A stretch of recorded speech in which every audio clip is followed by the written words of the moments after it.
رمضان آیا چار سو۔ الحمدللہ نحمدہ ونصلی علی رسولہ الکریم۔ آج میں سجدے والی آیت پڑھ کے فوراً رکوع میں چلا گیا، کیونکہ میں اعلان کرنا بھول گیا تھا کہ پہلی رکعت میں سجدہ ہے، تو اعلان کیے بغیر سجدہ کرو تو لوگ پیچھے کنفیوز ہو جاتے ہیں، اوپر خواتین بھی ہیں چھت پہ، تو گڑبڑ ہو جاتی ہے۔ تو مسئلہ یہ ہے کہ سجدے والی آیت پڑھ کے اگر آپ فوراً رکوع کر لیں تو پھر الگ سے سجدے کی ضرورت نہیں رہتی، نماز کے سجدے میں ہی سجدہ ادا ہو جاتا ہے۔ تو یہ جو سامع ہے نا، یہ کہنے لگے کہ آپ نے سجدے والی آیت تلاوت کر کے رکوع کر لیا، پہلے بھی ایسا کیا تھا، میں جاتا ہوں تو 15-20 لوگ مجھے پکڑ لیتے ہیں۔ تو میں نے کہا اگر میں اگر سجدے میں چلا جاتا نا، یہ اعلان کیے بغیر کہ پہلی رکعت میں سجدہ ہے، اور سجدے میں چلا جاتا تو 25-30 لوگ پکڑتے پھر آپ کو۔ ابھی 15-20 نے پکڑا ہے، پھر کتنے پکڑتے؟ 25-30۔ تو اس لیے یہ 15-20 ٹھیک ہیں۔ پھر یہ مجھے کہنے لگے وہ میں گیا تھا، آپ نے پہلے بھی ایسے کیا تھا، 15-20 لوگوں نے مجھے پکڑ لیا۔ تو میں نے ان سے کہا کہ چھوڑ دیا کہ نہیں چھوڑ دیا یہ بتاؤ، تو کیوں بار بار ایک بات؟ 15-20 لوگوں نے پکڑ لی، چھوڑ دیا نا، آرام سے یہاں بیٹھے ہوئے، یہ ہمارے سامنے دے بڑے زبردست سامنے ہیں، یہ دائیں بائیں نہیں ذرا سا بھی جانے دیتا آدمی کو۔ تو اس لیے ٹینشن کو ختم کرو۔ 15-20 لوگوں نے پکڑ کے رکھا ہوا ہوتا تو پھر ہم کہتے بھائی ابھی تو میرے سامنے بیٹھے ہوئے، چاہے 100-200 لوگوں نے بھی پکڑا ہوا، لیکن اگر چھوڑ دیا تو بس ختم ہو گئی کہانی۔ اچھا بھائی، آج ہم نے 14واں پارہ پڑھا ہے رمضان 2025، اور 14ویں پارے میں ہم نے سورہ حجر اور سورہ نحل، ہاں تو چائے بھائی یہ کون سی کمپنی ہے؟ وائٹل والے نا فری پھوکٹ کی چائے پلا رہے ہیں، تو 5 منٹ کا وقفہ کر لیتے ہیں یا بیان جاری رکھتے ہیں، جس نے لینی ہے جا کے بیچ سے جا کے لے آئے، ٹھیک ہے؟ چائے پینی ہے اگر آپ لوگوں نے تو وائٹل والوں نے فری پھوکٹ میں لنگر کھولا ہوا ہے چائے کا، جو جس نے پینی ہے لے آئیں، یہیں بیٹھ کے پی لیں تاکہ فریش رہیں آپ لوگ۔ روزہ کھولنے کے بعد ویسے ہی سستی ہوتی ہے، پھر تراویح ہے، پھر جو ہے وہ بیان ہے، تو تھکاوٹ سی ہوتی ہے۔ ویسے چائے کوئی اچھی عادت ہے نہیں ہے، میں بار بار بتا دوں، جو پہلے سے پی رہے ہیں وہ پئیں، نئے لوگ شروع نہ کریں۔ اچھی بات ہے، جو نہیں پیتا زیادہ اچھا کرتا ہے۔ اچھا بھائی، کمپنی والے کہیں گے ہماری مشہوری کر رہے ہو یا ہمارا بیڑا غرق کر رہے ہو؟ تو جو پی رہے ہیں وہ پی لیں جا کے، پہلے سے پی رہے ہیں۔ اچھا بھائی، تو آج ہم نے سورہ نحل بھی پڑھی ہے۔ تو سورہ نحل جو ہے، اس میں اللہ نے اپنی نعمتوں کو بہت زیادہ اور بڑے خوبصورت انداز میں بیان کیا ہے، بہت مزہ آتا ہے سورہ نحل پڑھنے میں۔ تو یہ سورج شروع کی، اللہ تعالیٰ نے فرمایا خلق السماوات والارض، جو اللہ کی نعمتیں اس میں بیان ہوئی ہیں نا، مختصر وہ آیتیں میں پڑھ لیتا ہوں، کہ پوری نعمتوں کا تو بیان بہت مشکل ہو جائے گا، سلیکٹڈ آیتیں جو ابھی سامنے آتی چلی جائیں گی وہ پڑھتا رہوں گا۔ یہ سب نعمتیں اس لیے بیان کی جا رہی ہیں کہ سائنسدانوں کے چکر میں پڑھ کے اللہ سے غافل مت ہو جاؤ، پیسے میں، دولت میں، دنیا داری میں۔ بھائی اللہ نے بنایا ہے یہ سب تمہارے لیے، یہ خود بخود نہیں ہو رہا، آٹومیٹیکلی کچھ بھی نہیں ہوتا۔ فرمایا خلق السماوات والارض خلق الانسان من نطفۃ فاذا هو خصیم مبین۔ اللہ کہتے ہیں میں نے تمہیں ایک غلیظ پانی سے بنایا، ایک غلیظ چھوٹا سا قطرہ ہوتا ہے اس سے بنایا، اور کیسا شاہکار، فاذا هو خصیم مبین، جھگڑالو اور ڈیبیٹ کرنے والا، بحث کرنے والا۔ بحث کیا کر رہا ہوتا ہے؟ اللہ ہی کے بارے میں بحثوں میں لگا ہوا ہے کہ ہم خود بخود بنے ہیں یا ہمیں کسی نے بنایا ہے۔ بھائی تم پانی کی بوند تھے چند سال پہلے، کروڑوں خربوں سال میں تھوڑی وہ پانی ایوالو ہوا ہے، بوند تھے، چند دنوں میں اس سے آنکھ، ناک، کان، دل، دماغ، جگر، گردے، پھیپھڑے، ہاتھ، انگلیاں، ناخن، پاؤں، گھٹنے، جوائنٹ، سب بنا کے مارکیٹ میں لایا گیا تمہیں۔ اور اللہ فرماتے ہیں اذا ہوا خصیم، اچانک، اذا کہتے ہیں اچانک، اچانک جھگڑالو۔ اچانک کا مطلب کیا؟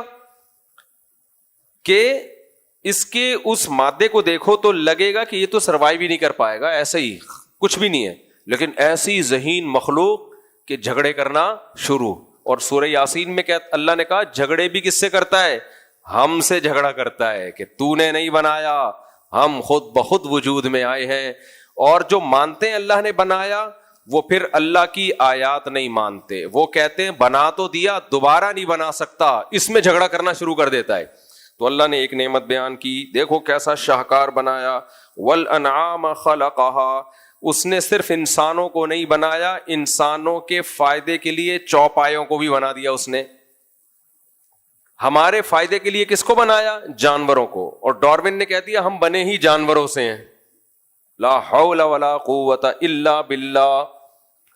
ہمارے فائدے کے لیے جانور بنائے, ڈارون نے جانور سے ہمارے باپ دادا کا رشتہ جوڑ دیا. والانعام خلقہا, اس نے جانوروں کو بھی پیدا کیا. یہ بات ضرور ہے, قرآن کہتا ہے یہ جتنے جانور ہیں امم امثالکم, یہ تمہارے جیسے ہیں, تمہاری جنس میں سے ہیں. جنس کا مطلب کیا ہے؟ ان سب کو بنانے میں چند چیزیں کامن رکھی گئی ہیں تاکہ ہمیں ان سے انسیت ہو. سب کی آنکھیں ہوتی ہیں, سب کی ناک ہوتی ہے, اکثر کی ریڑھ کی ہڈی ہوتی ہے, چلتے ہیں, خوراک کی ضرورت سب کو, آکسیجن کی ضرورت سب کو. تو یہ مطلب نہیں ہے کہ یہ جو ہے اب تمہارا کوئی ان سے ریلیشن ہے, ایک بیکٹیریا تھا جس سے سب کچھ بنا دیا.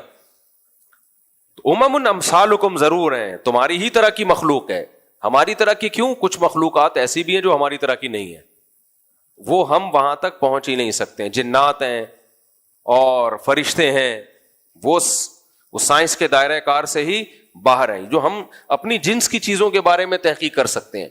تو اللہ نے فرمایا من خلقہا لکم فیہا دفء, اس میں ان جانوروں کی کھال میں تمہارے لیے گرمی کا سامان, سے کمبل بنتے ہیں, اس سے جیکٹیں بنتی ہیں. پہلے زمانے میں تو اسی کے ذریعے انسان کو گرمی حاصل ہوتی تھی. وَمِنْهَا تَأْكُلُونَ, ان میں سے کچھ ایسے ہیں جن کو تم کھا بھی جاتے ہو. وَلَكُمْ فِيهِ جَمَالٌ, اور جب یہ ریوڑ لے کے صبح اپنے گھروں سے نکلتے ہو, پہلے کمائی کا یہی ذریعہ تھا, تو اس میں تمہارے لیے ایک جمال ہوتا ہے, زینت ہوتی ہے. وَحِينَ تَسْرَحُونَ, اور جب شام کو یہ ریوڑ لے کے نا بکریوں کا, بھیڑ بکریوں کا صبح چرانے کے لیے نکلتے ہو, شام کو واپس آتے ہو, اس میں بھی تمہارے لیے ایک زینت ہوتی ہے. وَتَحْمِلُ أَثْقَالَكُمْ إِلَى بَلَدٍ لَمْ تَكُونُوا بَالِغِيهِ إِلَّا بِشِقِّ الْأَنفُسِ, ان جانوروں پہ بوجھ رکھ کے دور دراز علاقوں کا سفر کرتے ہو. آپ کہہ سکتے ہیں ہم تو نہیں کرتے, ہم نہیں کرتے, لیکن ہمارے باپ دادا نے کیے ہیں. اگر وہ نہ کرتے تو ہم بھی نہ ہوتے پھر آج, کیونکہ ٹریولنگ نہ ہوتی, تجارت نہ ہوتی, وہ بھی مر چکے ہوتے ہمیں پیدا کرنے سے پہلے ہی.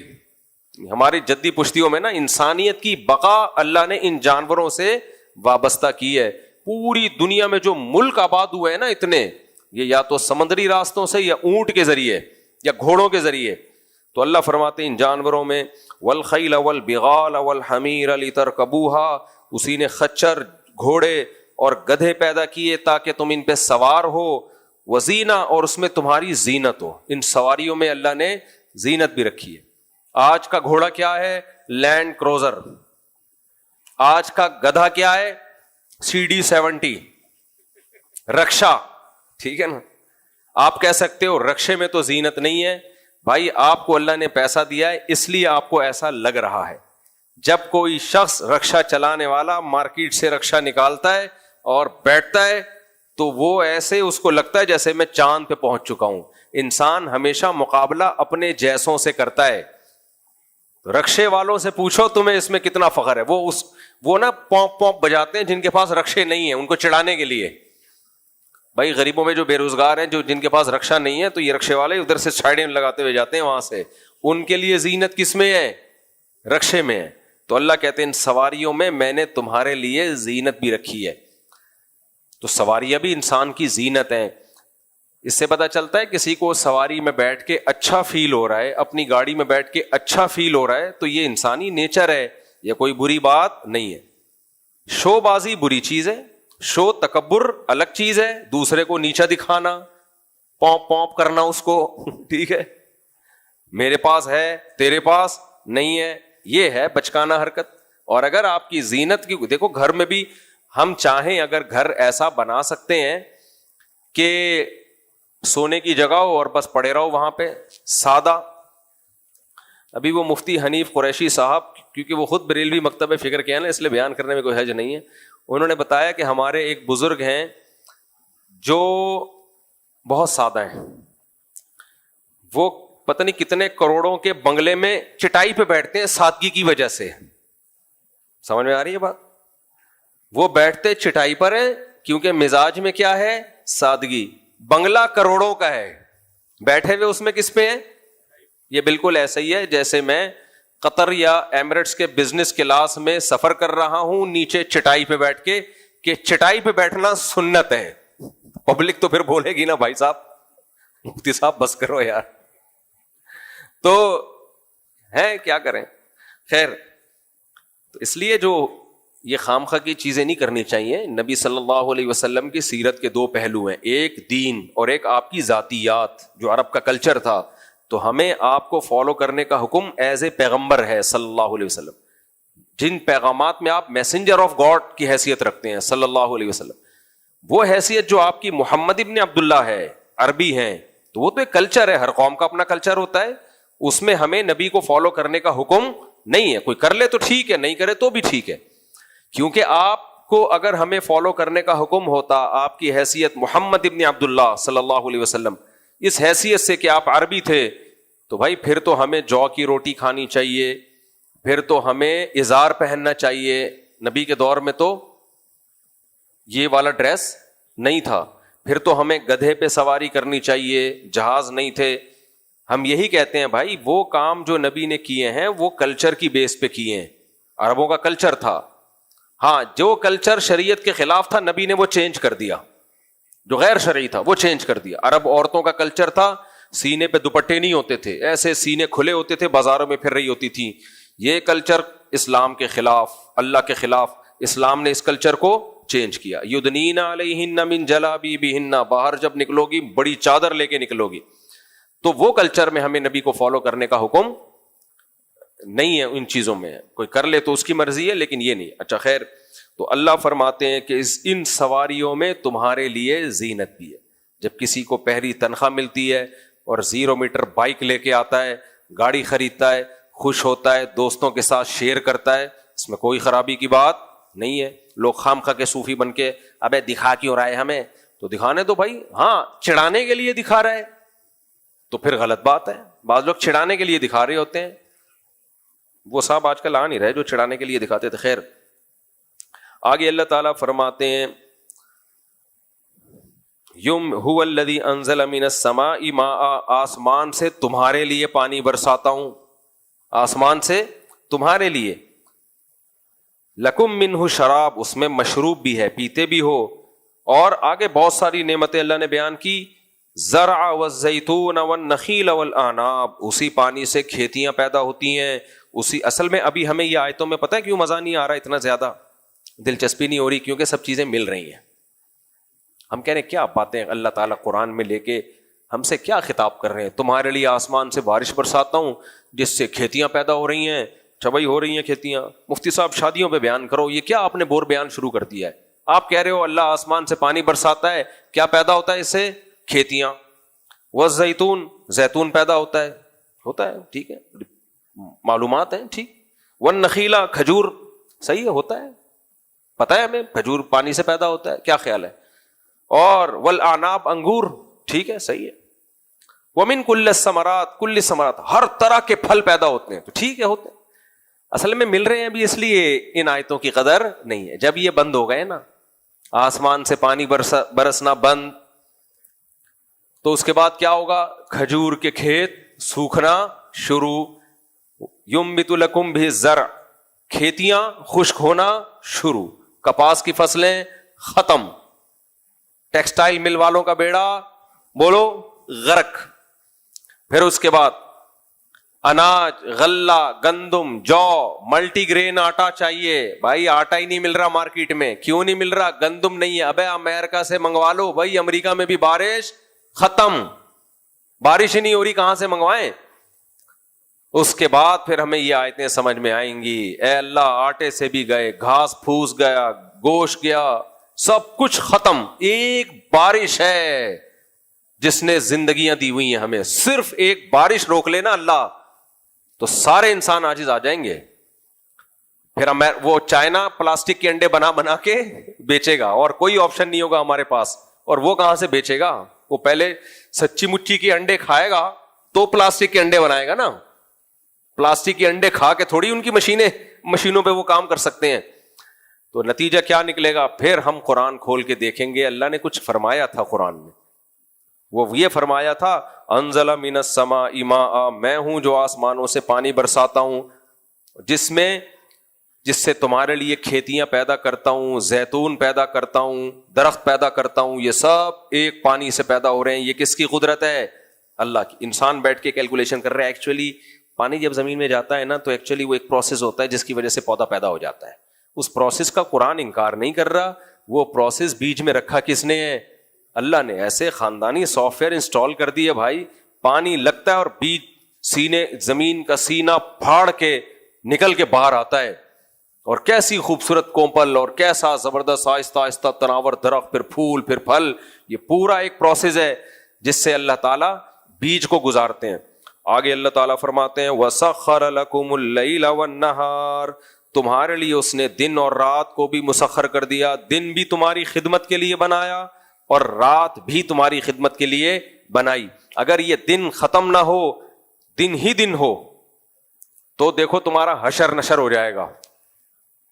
اور اگر راتیں ہوں ختم نہ ہو، آپ کو نے وہ علاقے دیکھے نہیں ہے نا جہاں رات ہوتی ہے تو ختم نہیں ہوتی، کبھی جاؤ اپنے خرچے پہ تو پھر دیکھو ہوتا کیا ہے وہاں پہ.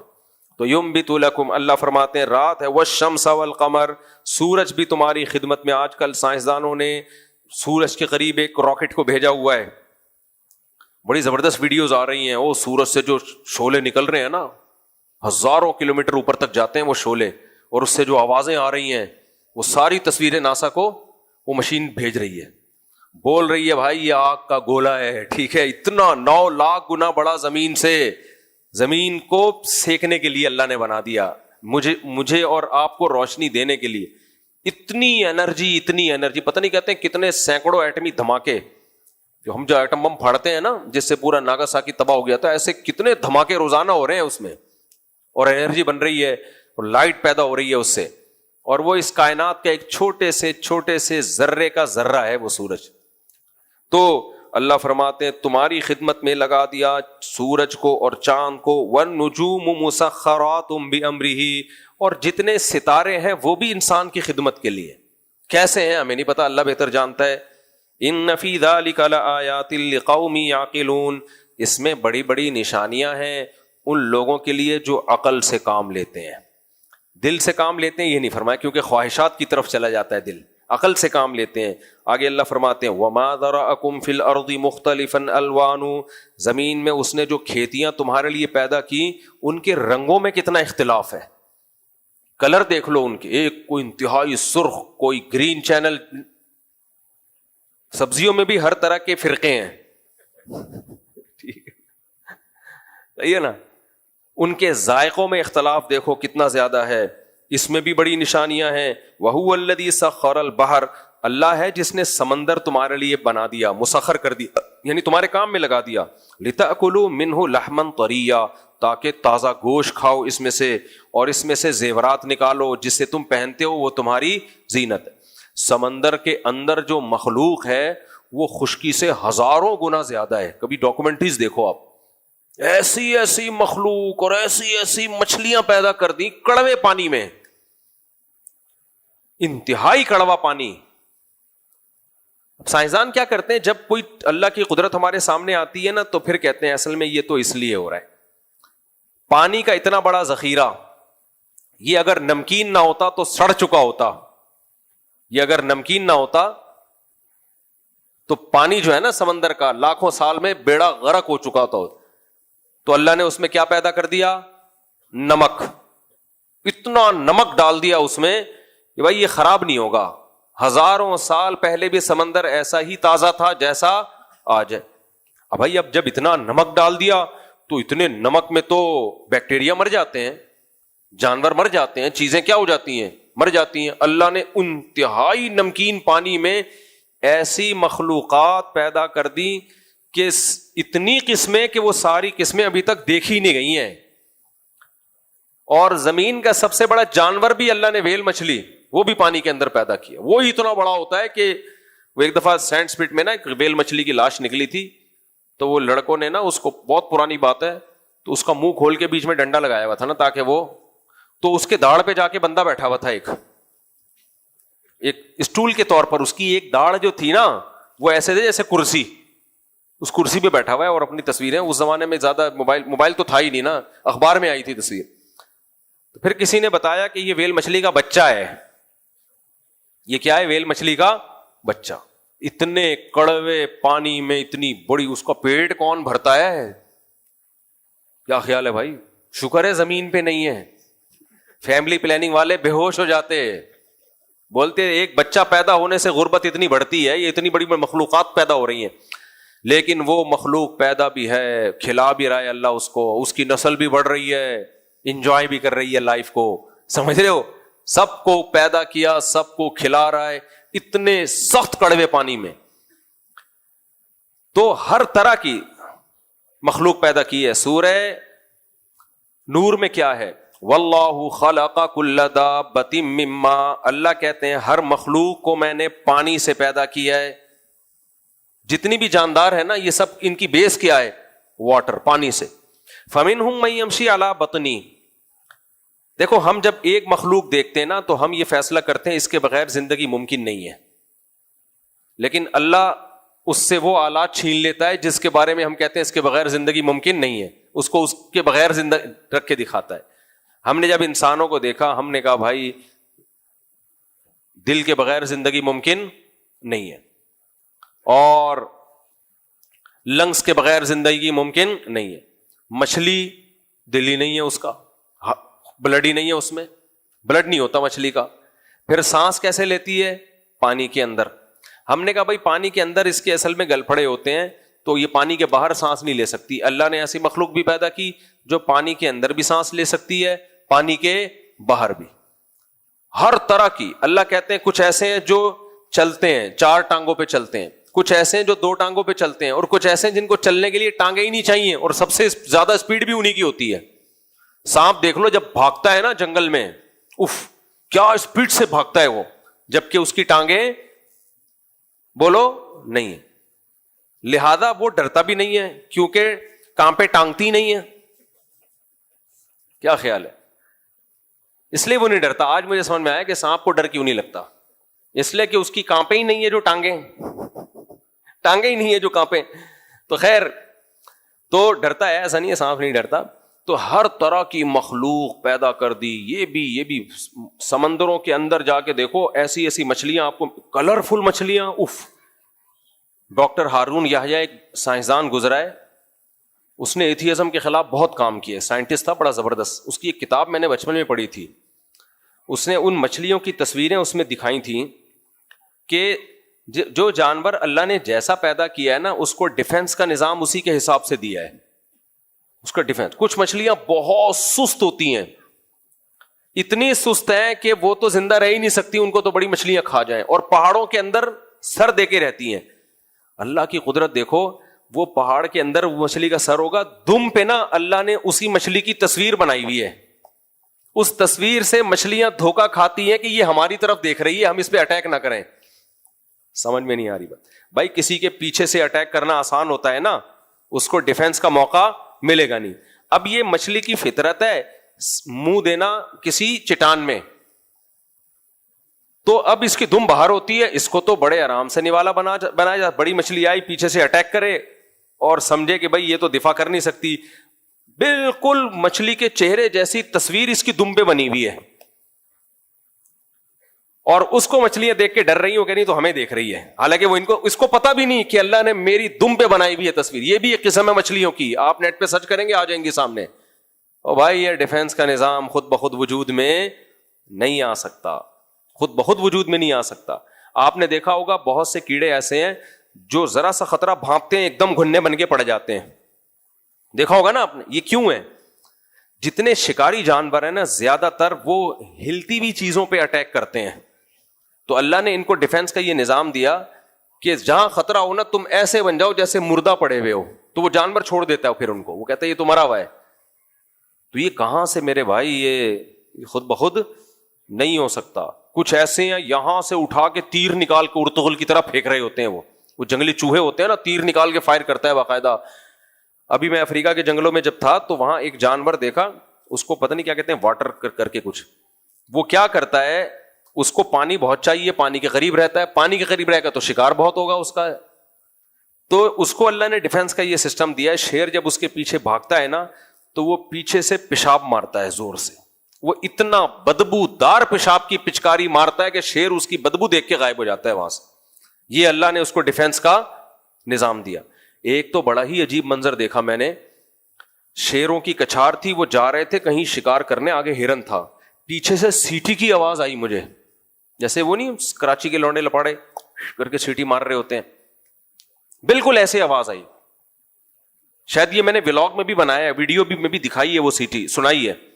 میں حیران, یہ سیٹی کہاں سے آ رہی ہے بھائی, یہ کون ہے اتنا ایکسپرٹ یہاں جنگل میں سیٹی مار رہا ہے, کوئی نظر نہیں آیا. پیچھے دور ایک ہرن کھڑا ہوا ہے, حالانکہ ہرن میں سیٹی کی کوئی آواز نہیں ہوتی, لیکن وہ کیا کر رہا ہے, وہ اپنے ساتھیوں کو سیٹی مار کے خبردار کر رہا ہے کہ ہوشیار ہو جاؤ, تم پہ اٹیک ہونے والا ہے.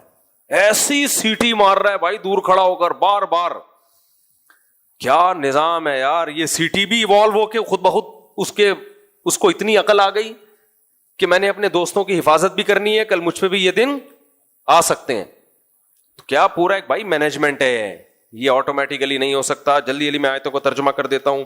اللہ فرماتے ہیں کہ تم تازہ گوشت کھاتے ہو سمندر سے. مچھلی کو اللہ نے لحمن طریہ کہا ہے, اس سے صاف پتہ چلتا ہے کہ مچھلی کھانے سے موٹاپا نہیں آتا اور آدمی کی فریشنس برقرار. مچھلی یوں ہی ہوتی ہے نا, کھاؤ گے تو تم بھی کیسے ہو جاؤ گے, یوں ایسے پھرتیلے ہو جاؤ. ہم جو کھا رہے ہیں روٹی کھا رہے ہیں, میں نے بڑی تحقیق کی ہے روٹی پہ, اپنے ذات پہ بھی. میں میڈیکل سائنس کی باتیں نہیں بتاتا, میں درس پہ فوکس کروں گا, بس ایک بات بتا کے آگے چلتا ہوں. میرے تجربوں سے فائدہ اٹھاؤ. روٹی کھانا چھوڑ دو اس زمانے میں, جو کی روٹی کھا لو, بیسن کی روٹی کھا لو, ملٹی گرین آٹا مکس کر کے کھا لو, روٹی چھوڑ دو آپ. سارے فساد کی جڑی آج کل کی گندم ہے. آج میں نے افطاری میں روٹی کھائی ہے بڑے دنوں کے بعد, بہت دنوں کے بعد. اتنی سستی تھی نا افطاری کے بعد, اتنی سستی تھی, حالانکہ مجھے نیند کی کمی نہیں تھی, یعنی میں پراپر وے نیند پوری کر چکا تھا, اٹھا ہی نہیں جا رہا تھا. نماز پڑھ کے گیا ہوں منزل سنانے کے لیے, سناتے سناتے سو گیا. بچے کو قرآن سناتا ہوں نا, جو تراویح میں پڑھانا ہوتا ہے, وہ سناتے سناتے سو گیا. پھر اٹھ کے بیٹھا, پھر بستر پہ لیٹا, پھر آنکھ. یہ سب کس کی بدماشی ہے, یہ گندم کی بدماشی. گندم پیٹ میں اتری اور سستی آنا شروع, کیونکہ اس میں کاربوہائیڈریٹ بہت زیادہ ہے, نشاستہ بہت زیادہ ہوتا ہے. تو اب وجہ سمجھ میں آئی, ہمارے نبی نے ساری زندگی جو کیوں کھائی ہے. جو میں یہ کارب کم ہے. ایک ابھی میں ولاگ بنا رہا تھا نا, ایک حکیم صاحب کا اسسٹنٹ تھا, وہ خود تو ماشاءاللہ اللہ نے اس کو کافی گول مٹول سا بنایا, اللہ ان کو صحت دے مزید. تو کہہ رہا تھا حکیم مرسلین کہا کرتے تھے جو کھاؤ, گھوڑا جو کھاتا ہے پھر دیکھو کیسے بھاگتا ہے. تو ہم لوگ, اور یہ وہ گندم نہیں ہے جو ہمارے باپ داداؤں نے کھائی ہے, وہ گندم یہ ہائیبریڈ گندم ہے, چینج ہو چکی ہے. اس لیے میں تو یہ مہم چلا رہا ہوں, گندم سے جان چھڑاؤ. میں بھی کوشش کر رہا ہوں. آج کھائیے کافی دنوں کے بعد نا, سحری میں کھا لیتے ہیں ہم, لیکن افطاری میں تو بھائی کھاؤ تو بس تراویح نہیں پڑی جائے گی پھر آپ سے. تو اس سے جان چھڑاؤ, اس میں کوئی سرخاب کے پر نہیں لگے ہوئے آج کل گندم میں. اور دوسری بہت ساری چیزیں, چنے کھا لو, کالے چنے, سفید چنے, 20 قسم کی چیزیں کھا لو اپنے خرچے پہ. یہ اپنے خرچے پہ بولنا ضروری ہے, لوگ پھر آ جاتے ہیں پیسے مانگنے.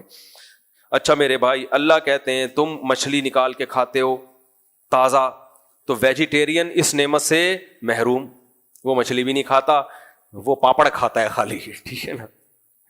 اللہ فرماتے ہیں وَتَسْتَخْرِجُونَ مِنْهُ حِلْيَةً تَلْبَسُونَهَا, اور ہیرے موتی نکالتے ہو, زیور کی چیزیں نکالتے ہو جو تم پہنتے ہو. تم سے مراد تمہاری عورتیں. تو اس سے بھی پتہ چلتا ہے زینت بھی انسان کی فطرت ہے. اللہ نے اس کو بھی نعمت کے طور پہ ذکر کیا. آگے اللہ نعمت بیان کرتے ہیں وَتَرَى الْفُلْكَ مَوَاخِرَ, اے مخاطب تو دیکھتا ہے سمندر میں جہازوں کو, کشتیوں کو, کہ سمندر کی لہروں کو پھاڑتے ہوئے یہ جہاز چل رہے ہوتے ہیں. لِتَبْتَغُوا مِنْ فَضْلِهِ, تاکہ تم اللہ کی روزی تلاش کرو. آج سمندر کی تجارت بند ہو گئی نا تو بھی ہمیں فاقے آنا شروع ہو جائیں گے.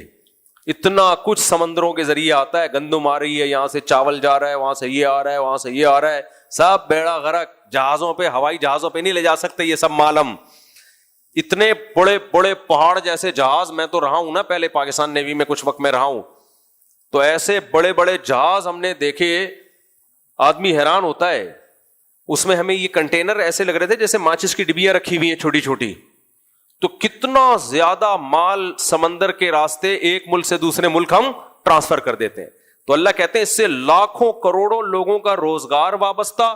ایک صرف سمندری جہاز سے کتنے لوگوں کا, سمندری جہاز کا کپتان, سیکنڈ آفیسر, تھرڈ آفیسر, پھر وہاں جو انجینئرز ہیں, پھر جو پائلٹ ہے, جتنے لوگ ہیں, پھر جو ملازمین ہیں ان کی روزی روٹی الگ, پھر وہاں سے کسٹم والوں کی روزی روٹی الگ, پھر وہاں سے جب یہ مال صدر کی مارکیٹ میں آتا ہے جتنے دکان پہ بیٹھے ہوئے ان کی روزی روٹی الگ, پھر ان دکانوں سے خرید کے جو پہناتے ہیں ان کی روزی روٹی الگ, کتنا کچھ. پھر یہ جنرل اسٹوروں پہ آتا ہے مال, لاکھوں کروڑوں لوگوں کی روزی اس سے وابستہ ہے. اللہ کہتے ہیں یہ سمندر کس نے بنایا تمہارے لیے, اگر یہ خشکی ہی ہوتی تو یہ نہ ہوتا. یہ ایسے خشکی اگر ہوتی, بائی روڈ ہم امریکہ جا رہے ہوتے آٹے کی بوریاں لے کے, راستے میں انتقال ہو چکا ہوتا, ہمارا انتقال ہو جاتا ہمارا. تو اللہ فرماتے ہیں لِتَبْتَغُوا مِن فَضْلِهِ وَلَعَلَّكُمْ تَشْكُرُونَ, تاکہ تم شکر کرو میرا. ہم نے یہ سب چیزیں پڑھ کے ہم کیا کیا, ہم نے پوری سائنس پڑھ لی ہم نے, لیکن خدا کا شکر ادا نہیں کیا ہم نے. آگے اللہ فرماتے ہیں وَالْأَلْقَى فِي الْأَرْضِ رَوَاسِيَ أَن تَمِيدَ بِكُمْ, زمین میں بڑے بڑے پہاڑ ڈال دیے تاکہ زمین کا بیلنس خراب نہ ہو. وَسُبُلًا, اور اس نے نہریں بنا دی, دریا بنا دیے. کہاں کہاں سے پانی نکل رہا ہے, پہاڑوں کے اوپر سے پانی نکل کے آ رہا ہوتا ہے, وہاں تک پانی پہنچا دیا اللہ نے, پوری زمین کو آباد کر دیا. اور سبلن, راستے بنا دیے تاکہ تمہیں سیدھا راستہ ملے. ایسی بھی کھنڈرات زمین بن سکتی تھی, کھنڈروں پر مشتمل کے ٹریک ہی نہ بنا سکتے ہم اس میں, ایسا بھی ہے. وعلامات وبالنجم هم يهتدون, فرمائے ستاروں سے تم راستے معلوم کرتے ہو. افمن يخلق كمن لا يخلق, اللہ کہتے ہیں بتاؤ جس نے سب کچھ بنا دیا وہ اور وہ جس نے کچھ بھی نہیں بنایا, دونوں برابر ہو سکتے ہیں؟ ہم مخلوق کو وہ حق دے رہے ہوتے ہیں جو خالق کو دینا ہے. خدا کے مقابلے میں کبھی بیوی, خدا کے مقابلے میں کبھی ماں, خدا کے مقابلے میں کبھی باپ, خدا کے مقابلے میں کبھی باس, خدا کے مقابلے میں کبھی کلچر, خدا کے مقابلے میں کبھی پیسہ, کبھی لالچ. اللہ کہتے ہیں, اور جو مشرک ہیں وہ خدا کے مقابلے میں قبروں کو, خدا کے مقابلے میں بتوں کو. اللہ کہتے ہیں یہ ساری مخلوق کو ایک طرف رکھو اور ایک اللہ جس نے سب کچھ بنا دیا, تو دونوں میں تمہاری نظر میں کوئی فرق نہیں ہے کیا؟ کیسی زبردست آیت ہے. افمن یخلق, بھلا جس نے پیدا کیا, کمن لا یخلق, وہ اس کے برابر ہو سکتا ہے جس نے کچھ بھی نہیں بنایا. سب سے سپیریئر کون ہے بھائی؟ اللہ. جب منگیتر بولے آپ کی کہ داڑھی کاٹ لو, نہیں بھائی پہلے کون ہے؟ بولو نا اللہ. شوہر بیوی کو بولے پردہ چھوڑ دو, پہلے کون ہے بھائی؟ اللہ ہے. اللہ کہتے ہیں افمن یخلق, شوہر نے پیدا تھوڑی کیا تمہیں, نان نفقہ دے رہا ہے نا, وہ بھی اللہ کے نے دے رہا ہے تو دے رہا ہے وہ. اللہ بارش بند کر دے تو نہ اس کو نان نفقہ ملے گا نہ تمہیں ملے گا. سب سے سپیریئر کون ہے؟ اللہ ہے. آگے اللہ فرماتے ہیں وَإِن تَعُدُّوا نِعْمَةَ اللَّهِ, ہم نے تو چند نعمتیں گنوائی ہیں اور آگے بھی کچھ نعمتیں آ رہی ہیں. اگر تم اللہ کی نعمتوں کو شمار کرنا شروع کر دو, لا تحصوها, شمار نہیں کر سکتے. ابھی ملی ہوئی ہیں تو قدر نہیں ہے. جو نعمت چھنتی ہے نا اس پہ انسان روتا ہے. تھوڑی دیر کے لیے فرض کر لو آنکھ کی نعمت چھن جائے, اللہ نہ کرے, دنیا اندھیری. تھوڑی دیر کے لیے فرض کر لو سننے کی طاقت چھن جائے, ختم. یہ تو بڑی بڑی نعمتیں, چھوٹی چھوٹی نعمتیں بھی چھن جائے نا, برباد. آج تو لوگوں اے سی چھین لو نا لوگوں کے گھروں سے, ایئر کنڈیشن. میں حج پہ گیا ہوں نا تو اے سی ویسی بند ہو گیا, تو چیخیں نکل گئی لوگوں کی. 4 منٹ نہیں بیٹھ سکتے آج کل پنکھے کے بغیر. ویسے کراچی والوں کو تو اللہ نے بڑا اس میں حوصلہ دیا ہے, تو پنکھے کے بغیر نہیں ہم بیٹھتے, پنکھا ہوتا ہے چل نہیں رہا ہوتا. ہم بھی ایسا نہیں کہ پنکھا ہوتا ہے چل نہیں رہا ہوتا وہ. تو کیسی اللہ نے ہم سب کو نعمتیں دی ہیں. اللہ فرماتے ہیں ان اللہ لغفور الرحیم, واقعی اللہ معاف کرنے والا رحم کرنے والا ہے. یعنی ان نعمتوں کا تقاضا تو یہ تھا کہ ذرا سی نافرمانی کرتے فوراً عذاب دے دیتا, لیکن مہلت دیتا رہتا ہے وہ. آگے اللہ فرماتے ہیں کہ تم اللہ کے سوا جن کو پکارتے ہو انہوں نے تو کچھ بھی نہیں بنایا ہے بھائی. اموات غیر احیاء, مردے ہیں یہ, جن بتوں کو تم پکار رہے ہو وہ بھی مردے, زندہ بھی نہیں ہے. وما یشعرون ایان یبعثون, ان کو یہ بھی نہیں پتا کہ انسانوں کو دوبارہ زندہ کر کے کب اٹھایا جائے گا. الہکم الہ واحد, ایک تمہارا معبود ہے جو سب کا خالق ہے. تمہارا معبود صرف ایک ہے, دوسرا کوئی عبادت کے لائق نہیں ہے. آگے ہم چلتے ہیں, سورت بہت لمبی ہے. آگے اللہ نے اس میں جگہ جگہ بہت زیادہ نعمتوں کا تذکرہ ہے. فرمایا ان لکم فی الانعام لعبرہ, اس تمہارے لیے جانوروں میں بھی عبرت کا سامان. نسقیکم مما فی بطونہ من بین فرث ودم, ان کے گوبر اور خون سے ہم بیچ سے دودھ نکالتے ہیں. کھلاتے کیا ہو؟ چارہ ہے بھائی, سوکھا چارہ کھلاتے ہو, نکلتا کیا ہے؟ چکنا گاڑھا دودھ. سائنسدان یہاں بھی افلاطونیاں بقراتیاں ڈاکٹر لوگ پیش کرتے ہیں, ایکچولی جب یہ گھاس جاتی ہے تو ایکچولی اس سے یہ بلڈ بنتا ہے, پھر بلڈ سے یہ ہوتا ہے, پھر فلانا ہوتا ہے, ایکچولی اس سے پھر دودھ آ جاتا ہے. تو کھربوں سال میں بھینس نے اپنے آپ کو ایسا بنا دیا ہے. آج کل نا یہ بہت زیادہ پھینکی جا رہی ہے. ہر ڈاکٹر جو مذہبی بھی ہیں وہ بھی یہ بات کر رہے ہیں, جو مذہبی ڈاکٹر ہیں نا نماز روزے والے وہ بھی ہے. یار یہ بھینس دودھ کیسے؟ اصل میں کھربوں سال میں نا بھینس نے اپنے آپ کو ایوالو کرتے کرتے یہ کر دیا ہے. بس کرو, خدا کے لیے جھوٹ بولنا بند کر دو. خدا کا انکار کرنا ہے کسی اور طریقے سے کر دو, یہ نہیں ہو سکتا. یہ ایوالو ہونے کا نتیجہ نہیں ہے. اتنی بہترین مشین وجود میں آ گئی ہے. گنے کی مشین میں ادھر گنا ڈالو گے تو گنے کا جوس نکلے گا بھائی. گائے کے پیٹ میں اس گنے کا چھلکا ڈالو گے تو نکلے گا کیا؟ دودھ. بالکل ہی ان کی کا سسٹم ہی الگ ہے. تو اللہ فرماتے ہیں عبرت کا سامان ہے. عبرت کیا ہے بھائی؟ کوئی ہے جس نے یہ بنایا ہے؟ یہ خود بخود ایک ڈاکٹر ہیں بڑے زبردست مذہبی, داڑھی بھی ہے, کہہ رہے تھے یہ جو ہمارا دماغ ہے نا کھربوں سال میں ایوالو ہو کے ایسا ڈیزائن ہوا ہے. کھربوں سال پہلے کیا تھا؟ کون سی چیز تھی جو جس میں ایسے سافٹ ویئر ڈال دیے گئے تھے کہ کروڑوں سال کے بعد وہ یہ نکلے گی؟ اب کیوں نہیں ڈل رہی کسی چیز میں؟ اب بتاؤ کہ یہ جو ہے نا یہ, اب بتائیں سائنسدان, میں پھر مانوں گا کہ یہ ایک ایسی چیز ہے جو کھربوں سال میں, ابھی اس میں کچھ سافٹ ویئر آنے والے ہیں, کھربوں سال میں سافٹ ویئر آئیں گے, پھر کھرب کو کھرب سے ضرب دیں گے تو یہ وسیم بھائی بن جائیں گے. ایک مثال دے رہا ہوں میں, ڈاکٹر تو مذاق اڑائیں گے بھائی گلاس میں تھوڑی ایوالو ہوتا ہے. ہمیں پتا ہے گلاس ایوالو نہیں ہوتا. جو چیزیں ایوالو ہوتی ہیں وہ بھی تو پہلے بے جان تھی نا. جاندار کیسے بن گئی وہ؟ ایک سیل کیسے وجود میں آ گیا؟ یہ ہمیشہ ایتھیس ملحد نا جو اصل سوال ہے نا وہ کھا جائے گا, یاد رکھو.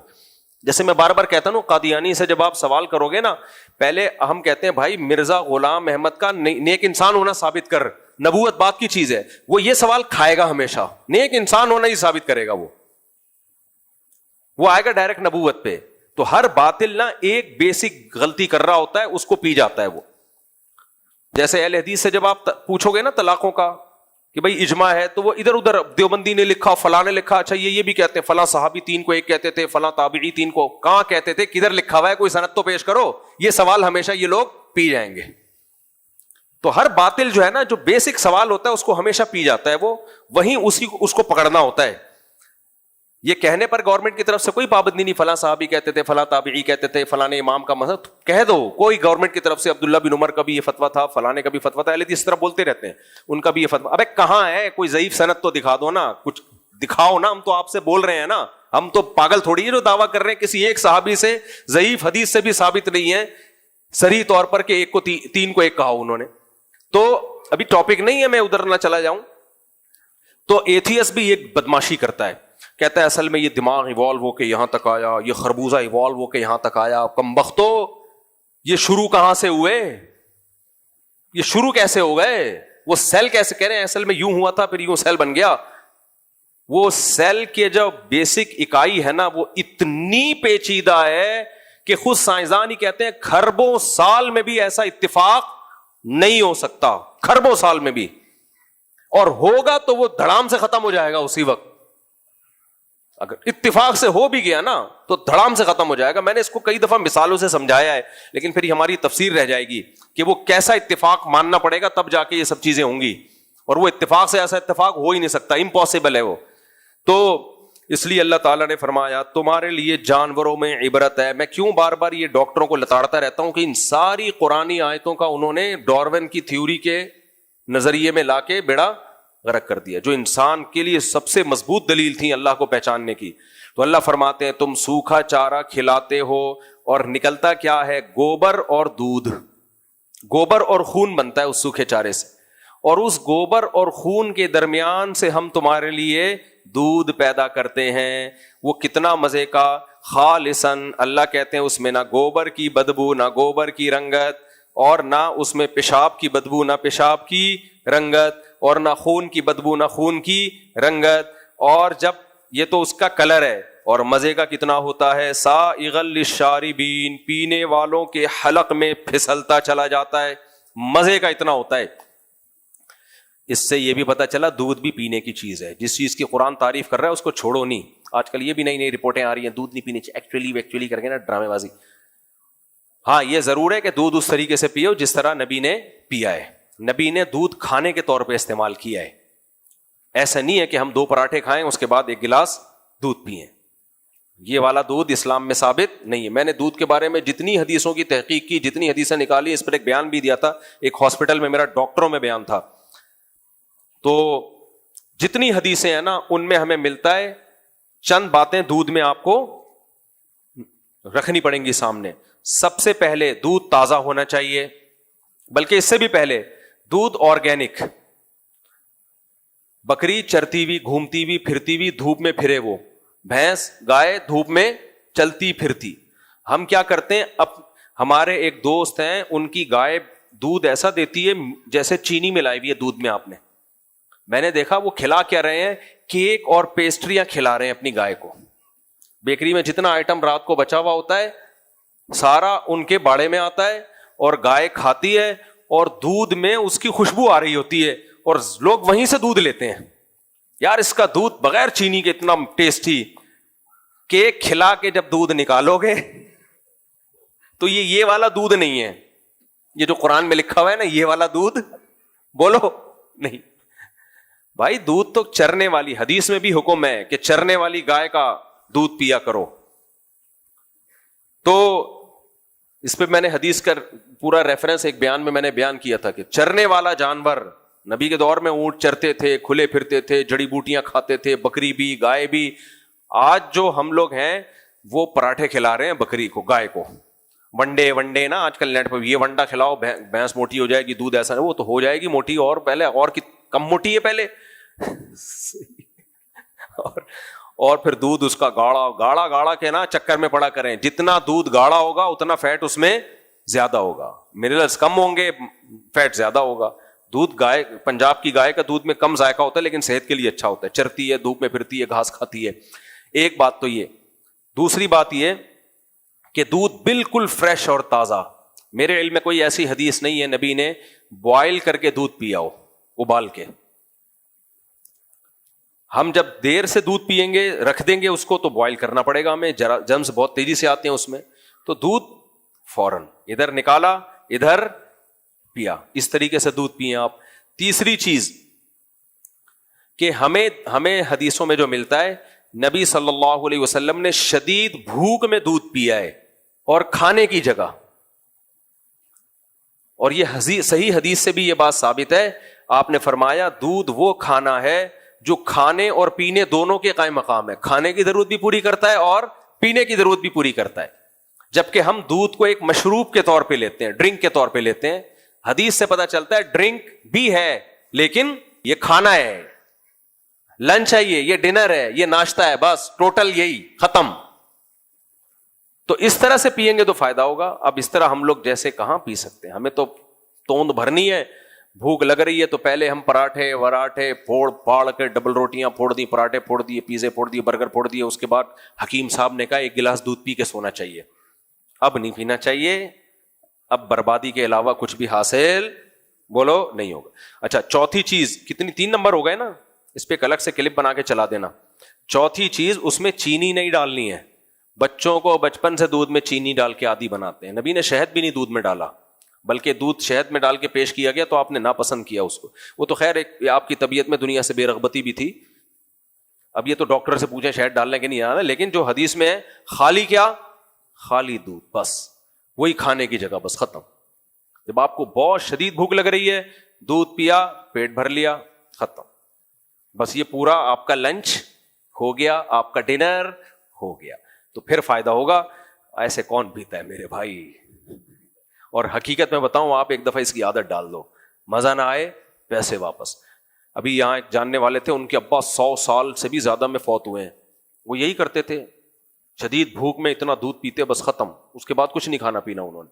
اور جو میں نے ایک انٹرویو نہیں لیا تھا, نہیں انٹرویو نہیں آیا ان کا ابھی, ابے نہیں, وہ ایک اور صاحب ہیں, ان کے ابا بھی 110 سال میں, کہیں 105 سال میں جا کے فوت ہوئے.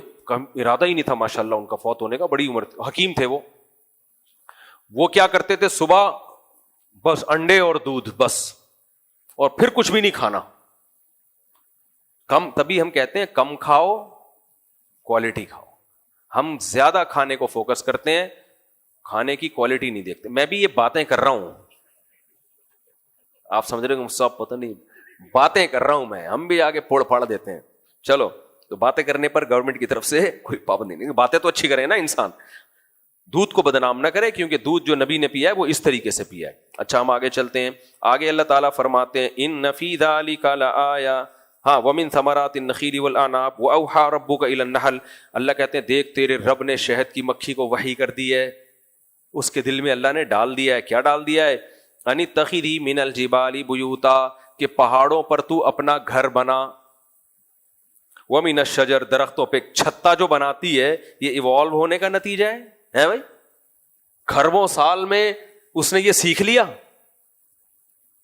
ہم یونیورسٹیوں میں 4 سال بعد نہیں سیکھ پا رہے ہیں, اتنی سی کھوپڑی میں کروڑوں سال. تو ایسا نہیں ہے, پہلے دن سے ہی اللہ نے اس کو یہ پیدا ہی ایسے کی ہے کہ یہ اسی طرح اپنے آپ کو سروائیو کرے گی. اسی طرح بنایا ہے اللہ نے اس کو. کیسے چھتا بناتی ہے 6 کونوں والا, کیسا فیملی سسٹم ہے, ملکہ مکھی اور مزدور مکھی, پوری اس پہ تو کتابیں لکھی ہیں سائنسدانوں نے, پورے گروپ کی شکل میں رہتی ہے. اللہ فرماتے ہم نے اس سے کہا کہ تو جا کے کلی من کل الثمرات, اے مکھی ہر طرح کے پھلوں کا رس چوسنا.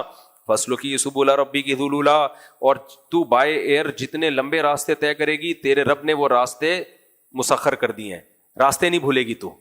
اتنی دور دور نکلتی ہے نا مکھی, انہی ٹریک پہ چلتی ہوئی واپس آتی ہے. یہ کیسے سیکھ لیا اس نے کروڑوں سال میں؟ کوئی نہ کوئی لاجک یہ پھینک دیں گے سائنسدان لوگ. یہ کہیں گے ایکچولی پہلے وہ آتی تھی تو راستے میں ہلاک ہو جاتی تھی, تو بہت ساری مکھیاں ہلاک ہو گئیں, ایک پہنچنے میں کامیاب ہوئی تو پھر اس کے دماغ نے خود بخود اگلی نسل میں یہ نالج شیئر کر دی. ہمارا بچہ انجینئر بن جاتا ہے, اگلی نسل میں وہی پکوڑے ہی بیچ رہا ہوتا ہے. وہ کیا خیال ہے؟ تو ایسا نہیں ہوتا. کہنے کو کچھ بھی کہہ سکتے ہو, گورنمنٹ کی طرف سے کوئی پابندی نہیں ہے, لیکن یہ ہنسنے کے لیے اچھی باتیں, لطیفے ہیں. اتنا بڑا شہد کی مکھی کا پورا ایک سیٹ اپ چل رہا ہے. ملکہ مکھی کہاں سے آ گئی, مزدور مکھی کہاں سے آ گئی, نر مکھی الگ, مادہ مکھی الگ, نر کا کام الگ, مادہ کا کام الگ. اور ایسے خوبصورت ٹیمپریچر کو مینٹین رکھنا اس چھتے میں, بیسیوں راکٹ سائنس ہے یہ آسان سائنس نہیں ہے شہد کی مکھی کو سمجھنا. تو اللہ فرماتے ہیں دیکھو پھر راستے نہیں بھولتی, انہی راستوں پہ واپس آتی ہے. یخرج من بطونها شراب مختلف الوان, اس کے پیٹ سے کیسا مشروب نکلتا ہے, مختلف الوان. ذائقہ اللہ نے نہیں بتایا, کیونکہ ذائقہ تو ہمیں پتا ہے. جب کسی چیز کو تشبیہ دینی ہوتی ہے مٹھاس سے, ذائقے سے, ابے شہد کی طرح میٹھا کہتے ہیں نا, تو اللہ فرماتے ہیں فیہ شفاء للناس, اور اس میں ہم نے لوگوں کے لیے شفا رکھی. بہت ساری بیماریوں میں شہد میں شفا ہے. زخم پہ آپ لگائیں, زخم ٹھیک ہونا شروع ہو جاتا ہے. کھانسی میں شہد گلے کو ٹھیک کر, بہت ساری بیماریوں میں استعمال ہوتا ہے. تو اللہ فرماتے ہیں ان فی ذلک لآیۃ لقوم یتفکرون, غور و فکر کرنے والوں کے لیے بہت بڑی نشانی ہے اس میں. اور بہت ساری اللہ نے نعمتیں بیان کی ہیں. آگے جلدی سے 2-3 آیتیں پڑھ لیتا ہوں, بس پھر وقت ختم ہو رہا ہے. واللہ جعل لکم من انفسکم ازواجا, اللہ کہتے ہیں تمہاری جنس کے جوڑے پیدا کیے اس نے. یعنی عورت کو پیدا کیا تمہارے لیے اور عورت کے لیے مرد کو پیدا کی, یہ بھی ایوالو ہونے کا نتیجہ نہیں ہے بھائی. دونوں بالکل ایک الگ جنس ہیں. ایوالو ہو کے دو کیسے ڈیوائڈ ہو گئے نر مادہ میں؟ ایسے کیسے ڈیوائڈ ہو گئے بھائی؟ ایک ہی رہتے. تو فرمایا جوڑوں میں تبدیل کیا. وَجَعَلَ لَكُم مِّنْ أَزْوَاجِكُمْ بَنِينَ وَحَفَدًا. اور اگر اتفاق سے نر مادہ بن گئے تو اتفاق سے بنی ہوئی چیزوں میں کوئی لاجک ہوتی ہے؟ اس کے کوئی فائدے ہوتے ہیں؟ کہا جوڑا بنایا تمہارے لیے عورت کی شکل میں, اس سے تمہیں اولاد دے دی. سمجھ میں آ رہی ہے بات کہ نہیں آ رہی ہے؟ واہ بھائی واہ, یہ کیسا حسن اتفاق ہے کہ ایوالو ہو کے ایسی چیز بنی کہ جو ہمیں راحت کا ذریعہ بھی بن رہی ہے, خوشی کا ذریعہ بھی بن رہی ہے, ہماری ڈیزائرز کو پورا کرنے کا ذریعہ بھی بن رہی ہے, اور اس ڈیزائر کے نیچے میں اولاد مل رہی ہے ہمیں. وہ بنینا وحفظا, فرمائے پھر اولادوں کو اولاد دیتا ہوں, یعنی جوانی میں باپ بناتا ہوں, بڑھاپے میں دادا بناتا ہوں. یہ بھی نیچر ہے کہ بڑھاپے میں انسان کو نانا دادا بننا ہے, اس کو پوتے نواسے چاہیے, وہ بھی مل جاتے ہیں تمہیں. ایوالو ہو رہے ہیں, یہ حسن اتفاق ہے. تبھی جنہوں نے یہ دعویٰ کیا نا حسن اتفاق ہے, اتفاق سے نہ وہ باپ بن رہے ہیں نہ وہ دادا بن رہے ہیں, کیونکہ انہوں نے فرض کر لیا یہ سب آٹومیٹیکلی خود بخود ہوا ہے.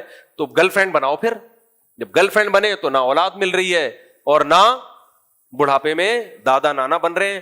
گوروں کا بڑھاپا دیکھو, خدا کی قسم بہت ترس آتا ہے ان پہ.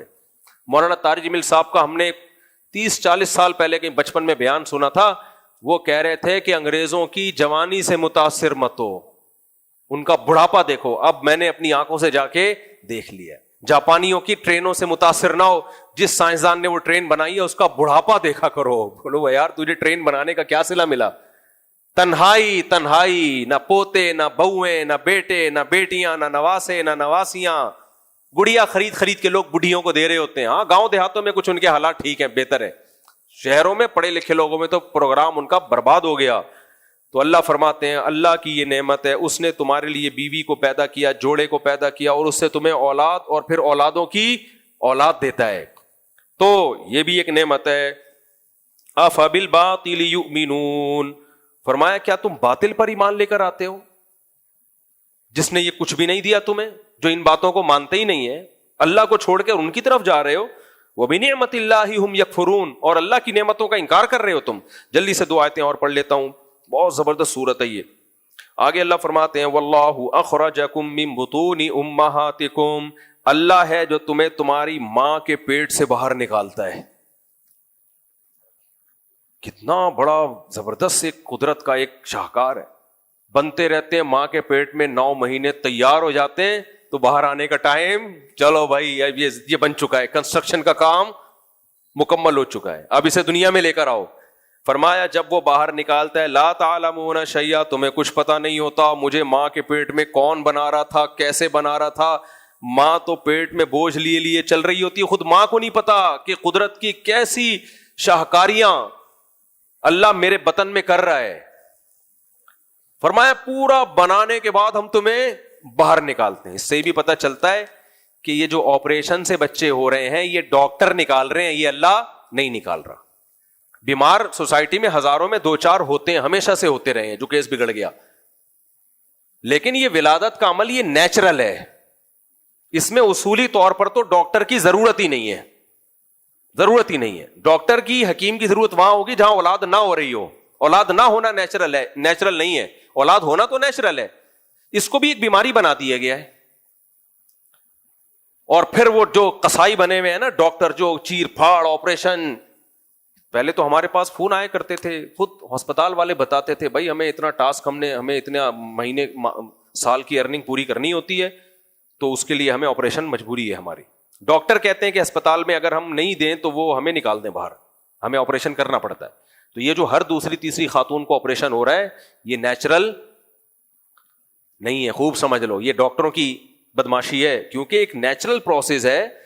وہ کبھی 100 میں 1 آدھ بیمار ہوتے ہیں, موت کا خطرہ ہو سکتا ہے, لیکن 100 میں 1 آدھ کے نارمل ہو رہے ہیں, 99 کے آپریشن سے ہو رہے ہیں. یہ ڈاکٹروں کی بدماشی ہے. فطرت لوگ کہتے ہیں ایکچولی وہ غذائیں نہیں رہی ہیں, اصل میں فارمی مرغی کھا رہے ہیں. تو بلی بھی تو فارمی مرغی کھا رہی ہے. آج کوئی دیسی مرغی کھانے والی بلی دیکھی آپ نے؟ تمام جانوروں کا یہ پروسیس آج بھی نیچرل ہے. خواتین غصے ہوتی ہیں ہمیں جانوروں پہ قیاس کر رہے ہو. بھائی ہم میڈیکلی تو حیوان ہے نا, میڈیکلی ہم کیا ہیں؟ مینٹلی ہم انسان ہیں. میڈیکلی تو جانوروں پہ ہی تجربے کر رہے ہوتے ہیں ڈاکٹر, انسانوں پہ تجربے سے پہلے. اب چوہوں پہ تجربے ہوتے ہیں دواؤں کے, پھر انسانوں کو کھلائی جاتی ہے. اب کوئی کیا ہے ہم کو چوہے ہیں, سائنسدان سے بول رہے ہم کیا چوہے ہیں جو پہلے چوہے پہ تجربہ کیا میرے پہ تجربہ کر رہا ہے. ہم نے مینڈک کا آپریشن بچپن میں کیا نظام ہاضمہ سیکھنے کے لیے. ہم اگر ڈاکٹر بن جاتے پھر انسان پہ, وہ کہتا میں کوئی مینڈک ہوں, پہلے تو نے مینڈک پہ تجربہ کیا میرے پہ کر رہا ہے. بھائی ہم کیا کہیں گے, بھائی بہت ساری چیزیں جانوروں اور انسانوں میں سیم ہوتی ہیں تو وہ تجربے وہاں ہوتے ہیں. تو یہ جو بچوں کی ولادت کا پروسیس ہے یہ جانوروں میں اور انسانوں میں سیم ہے. ان کے آپریشن سے نہیں ہو رہے تو ان کے کیوں ہو رہے ہیں؟ ان میں بھی ہزاروں میں کوئی ایک دو کیس بگڑ جاتے ہیں جس سے وہ مر جاتے ہیں, تو انسانوں میں بھی ہزاروں میں ایک دو بگڑتے ہیں تو آپریشن سے آپ بچا لو ان کو, کس نے منع کیا ہے؟ لیکن ہزاروں میں ایک کا آپریشن نہیں ہو رہا, ایک نارمل ہو رہا ہے ہزاروں میں. اور جس عورت کے 2 بچے نارمل ہو گئے, تیسرا اس کا بھی آپریشن سے. تو یہ بدماشی ہے ڈاکٹروں کی, حرام خوریاں ہیں ڈاکٹروں کی. جامعہ رشید والوں نے ایک ہاسپٹل کھولا تھا, میٹرنٹی ہوم کھولا. اس میں کیا ہوا, ایک کیس آیا اور بڑے ایماندار ڈاکٹر بٹھایا کہ بھائی بہت احتیاط سے نارمل ڈیلیوری ہوگی. ڈاکٹر نے بولا 100% آپریشن ہے. وہ خاتون غصے میں باہر چلی گئی, ٹیکسی میں ہی بچہ پیدا ہو گیا اس کے نارمل. جامعہ رشید والوں نے ہاسپٹل ہی بند کر دیا کہ ہمیں بدنام کریں گے یہ ڈاکٹر لوگ. اپنے گھر کی باتیں نہیں بتانی چاہیے. میرے گھر میں ابھی بچے کی ولادت تھی 1.5 سال پہلے, میں یورپ میں تھا, گھر والوں کا فون آیا, والدہ آ گئی, ہمارے ریلیٹو آ گئے, ہاسپٹل لے کر گئے. لیڈی ڈاکٹر نے بولا 100% آپریشن ہے, یہ نارمل کیس نہیں ہے, آپ کی جان چلی جائے گی, یہ ہو جائے گا. میرے پاس فون آیا یورپ میں, میں نے کہا بھائی میں کچھ نہیں کہتا اس بارے میں. گھر والوں نے ہمت کی, یہیں کا ہاسپٹل میں نام بھی بتا سکتا ہوں, فائدہ نہیں ہے بتانے کا. گھر والوں نے کہا نہیں, والدہ کو لے کے دوسرا ہاسپٹل چینج کیا, نارمل ڈیلیوری ہو گئی. صحیح ہے نا؟ تو میرے ساتھ میں تو 19:15 کی رپورٹ لے کے ایسے ہی تھوڑی گھوم رہا ہوں میں. 19:15 کی رپورٹ, ڈاکٹروں کی بدماشیاں ہیں, اس کے خلاف احتجاج کرو. سمجھ رہے ہو آپریشن سے بچے پیدا ہونے کا نقصان کتنا ہوتا ہے؟ عورت کو ہوتا ہے سب سے پہلا نقصان, اس کی فزیکل فٹنس کی ایسی کی تیسی. آج خواتین کتنا فٹنس کا خیال کرتی ہیں, ویٹ نہ بڑھے اور یہ نہ ہو اور وہ نہ ہو. آپریشن کے بعد سب سے پہلا سائڈ افیکٹ کیا ہوگا؟ ویٹ. تو اور آگے پھر بچوں پیدا ہونے میں مسائل. آپ دادیاں نانیوں کو دیکھو, 10 11 بھی بچے ہوتے تھے, بالکل سلم اسمارٹ. یہ جو نیچرل ڈیلیوری ہے نا, نارمل ڈیلیوری, اس سے عورت کے کو کوئی نقصان نہیں ہوتا. 10 کے بعد بھی وہ, میں نہیں کہہ رہا 10 ہو جائیں, 10 کے بعد بھی وہ ایسی ہی لگے گی جیسے پہلا بچہ ہوا ہے, کوئی فرق نہیں, کیونکہ نیچرل ہے. تو لیکن آج ڈاکٹروں نے اس کو ایک دھندا بنا لی, اور باہر ملکوں میں نہیں ہے یہ. ہانگ کانگ میں, چائنا میں, جو ہمارے ریلیٹیو میں بتاتے ہیں, وہاں تو عورت کہہ رہی ہوتی ہے آپریشن کرو, ڈاکٹر کہتا ہے نہیں, کیونکہ اگر ڈاکٹر نے آپریشن کر دیا اس پہ کیس ہو جائے گا. پیشنٹ کے کہنے کے باوجود آپریشن نہیں کرتے, کیس ہو جائے گا کہ کمبخت ایک نیچرل تھا, تو نے یہ کہ عورت ہے, یہ کوئی بکرا نہیں ہے, کسائی, تو کسائی نہیں ہے کہ جب چاہے جہاں سے.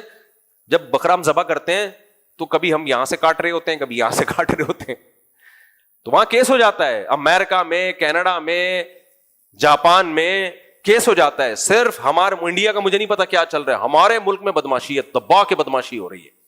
تو کوئی ہوتے ہیں کیس 2-4 ایسے بھی ہوتے ہیں, جو 100 میں 1 آدھ ایسے ہوتے ہیں جن میں آپریشن نہیں ہوا تو موت کا واقعی خطرہ ہوتا ہے. 100 میں 1 ہونا چاہیے وہ, یہاں 100 میں 1 نارمل ہے, 99 کیا ہے بدماشی. تو یہ ڈاکٹر کیوں کرتے ہیں؟ ایک تو یہ وجہ میں نے بتائی, پیسہ کمانے کے لیے. دوسری وجہ, ڈاکٹروں کے پاس ٹائم نہیں ہوتا. جو نارمل ڈیلیوری ہے اس میں بعض دفعہ یہ ہوتا ہے 1 ہفتہ بعد آنا, بھائی چلو 10 دن بعد آنا. ڈاکٹر کہتا ہے میں تیرے پاگل بیٹھا ہوا ہوں یہاں.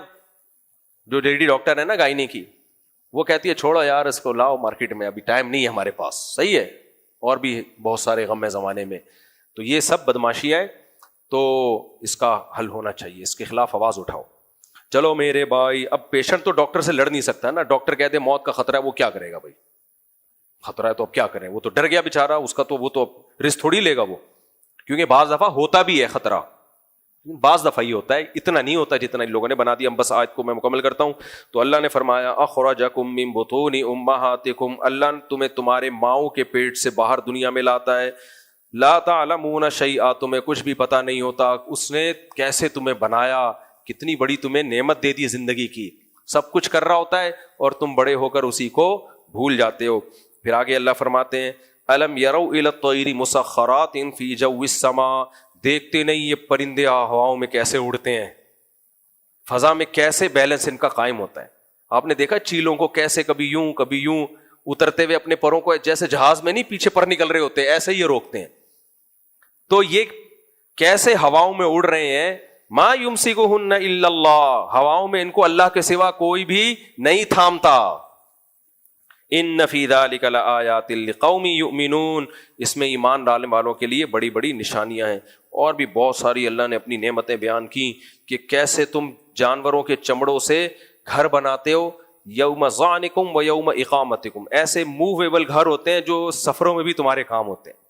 آج بھی لیدر کی کتنی چیزیں ہیں, ہم بستر لے کے چلے جاتے ہیں سفروں میں, بچھا لیا لیٹ گئے, یہ سب کی سب چیزیں جو میٹیریل ہے وہ اللہ کا بنایا ہوا ہے. اور فرمایا گرمی سے بچانے کے لیے الگ, سردی سے بچانے کے لیے الگ. اللہ کہتے ہیں یعرفون نعمت اللہ, یہ سب اللہ کی نعمتوں کو جانتے ہیں پہچانتے ہیں. ثم ینکرونہا, اور پھر ایسے بن جاتے ہیں جیسے ہم جانتے ہیں, گھننے بن جاتے ہیں. جب ان کے سامنے بتایا جائے نا بھائی یہ اللہ کی نعمتیں, ایک دم ایسے ہو جائے گا جیسے ہمیں کو پتہ ہی نہیں ہے کیا ہو رہا ہے.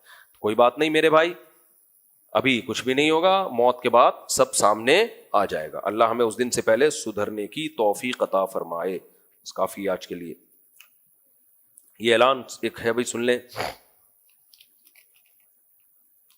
مفتی صاحب, خالہ کی نواسی سے رشتہ جائز ہے؟ ہاں جائز ہے. خالہ کی جب بیٹی سے رشتہ جائز ہے تو اس کی بیٹی سے بھی جائز ہے. کزن میرج کے خلاف نا ہمارے دیسی لوگوں نے بھی بولنا شروع کر دیا ہے, یہ ان سے بھی 4 ہاتھ آگے ہوتے ہیں. ابھی ایک کلپ آیا کزن میرج میں ایکچولی یہ ہے فلانا ہے ڈمکانا ہے, تو لمبی ڈیٹیل سے میں ویڈیو تو ایک ریکارڈ کروا چکا ہوں.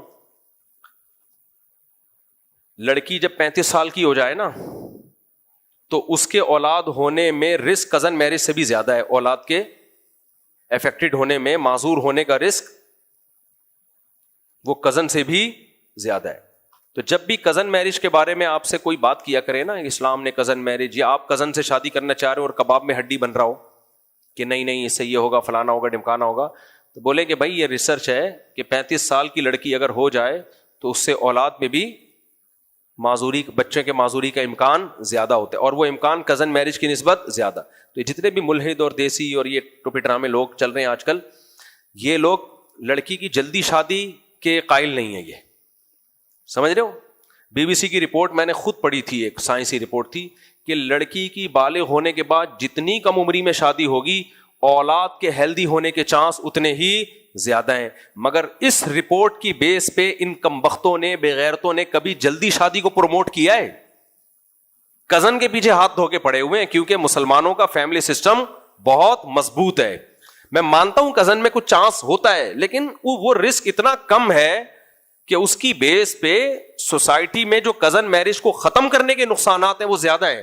کزن میرج میں طلاق کا چانس کم ہوتا ہے, آپ دیکھے بھالے ہوتے ہیں, بہت سارے مسائل. نہیں پسند ہی نہیں ہے کزن تو ایک الگ بات ہے. تو اس لیے یہ ان لوگوں کی باتوں میں آنے کی بالکل ضرورت نہیں ہے. اور مشاہدے سے بڑھ کر کیا دلیل ہوگی؟ مسلمانوں میں ہمیشہ سے شادیاں کس میں ہوتی آ رہی ہیں؟ کزنوں میں. کتنے لنگڑے لولے ہیں بھائی, کتنے معذور ہیں. وہی ریشو ہمارے ہیں جو ان کے آئے, جو غیر مسلموں کے یہاں ریشو ہے وہی ہمارے یہاں. میں مانتا ہوں چانس ہوتا ہے, لیکن وہ رسک, جو فائدے ہیں نا, ہمیشہ جب کوئی کام کیا جاتا ہے تو اس میں رسک کتنا ہے اور بینیفٹس کتنے ہیں, دونوں کو پلس مائنس کر کے فیصلہ کیا جاتا ہے. اس کی مثال ہے 35 سال کی لڑکی کی اگر اولاد ہوگی تو بچے کے معذور ہونے کا چانس ہے, معذور بچے کے پیدا ہونے کا چانس ہوتا ہے. لیکن ملحد لوگ اس کے, یا ایتھیسٹ لوگ یا لبرل لوگ اس کے خلاف اس لیے بولتے ہیں بھائی اگر ہم یہ بولیں گے تو 35 سال کی لڑکیوں سے پھر شادی نہیں کرے گا کوئی. سمجھ رہے, پھر تو ان کی اولاد ہی نہیں ہوگی, پھر تو مسائل کھڑے ہو جائیں گے. تو یار ہوتا ہے تو وہ اتنا کم ہوتا ہے کہ ہونے دو. تو ہمارے یہاں بھی کزن میرج ہوتی ہے اور اس میں رسک ہے, ہوتا ہے, لیکن وہ اتنا کم ہوتا ہے کہ اس کی بیس پہ ہم شادیاں نہیں روک سکتے. اس سے شادیاں روک لیں گے, وہ رسک جو اس کے جو نقصانات ہیں وہ زیادہ ہیں. تو ان کو تو فیملی سسٹم سے کوئی لینا دینا ہی نہیں ہے نا, تو ان کے لیے تو کوئی مسئلہ نہیں ہے. سمجھتا ہے کہ نہیں سمجھتا ہے بس. مفتی سے خدمت سے ایک بیٹی مجھ سے پہلے ایک بیٹی پیدا ہوئی جس کا نام انم رکھا, وہ انتقال ہو گئی, تو اب جب دوبارہ دوسری بیٹی پیدا ہوئی اس کا نام دوبارہ انم رکھنا کیسا ہے, آپ ذرا رہنمائی. جائز ہے. انم پارٹ 2 یہ رکھ، وہی نام جو پہلی بچی کا تھا وہی دوسری کا بھی رکھا جا سکتا ہے، کوئی حرج نہیں ہے اس میں، جائز ہے. ہمارے ایک استاذ تھے، استاذ تو نہیں بس استاذوں کی طرح تھے، انہوں نے اپنے ایک بیٹے کا نام محمد رکھا، دوسرے کا نام بھی محمد، تیسرے کا نام بھی محمد، چوتھے کا نام، 5-6 بیٹے ہوئے ان کے. تو کیسے؟ محمد اول، محمد ثانی، محمد ثالث، محمد رابع، محمد خامس، محمد سادس، اس طرح سے محمد پہلا، محمد دوسرا، محمد تیسرا، محمد چوتھا، 5واں، 6واں. اسٹائل ہے بھائی. میں نے کہا محمد 19.25 کیسے رکھو گے؟ تو ایسے سب کے نام محمد. اور پہلے ایسا بہت ہوتا تھا، جو بیٹے کا نام وہی باپ کا نام، محمد ابن ایسے چلتا تھا. لیکن باہر سے کنفیوژن بہت ہوتی ہے، الگ الگ رکھ لو تو وہ زیادہ اچھا ہے. چلو بھائی، سبحان اللہ.